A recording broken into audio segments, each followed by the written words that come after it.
Güzel kişi, güzeline canlanan Müftesiysen geliyor bana başarıdan Senin sesin ovaz bana yanlanan Müftesiysen geliyor bana başarıdan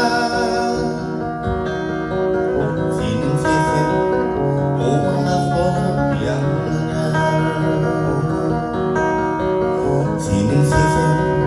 mukaram olup yanlanan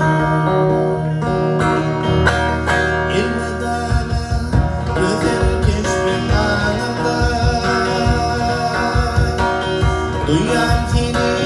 müstahil yanımda Gözlerim şirin sözlerim Hıyalımda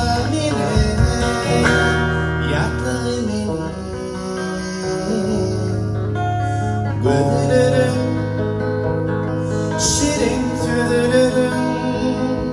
Hıyalımda benim Yatasın benim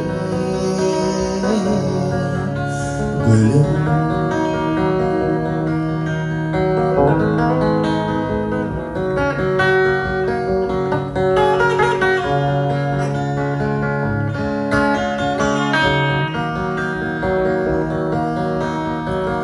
Yadaşım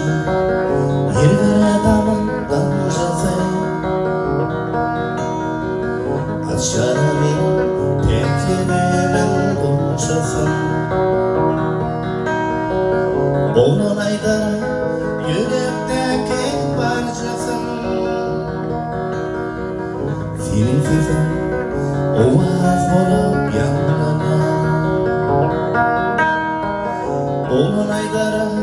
yürüp arzu parçasın Senin sesin ovaz bulup yanlanan Senin sesin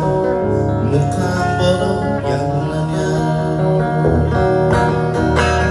İlmadama güzel geçmin anımda Duyan seni müstahil yanımda Gözlerim şirin sözlerim Hıyalımda benim Yaklarım benim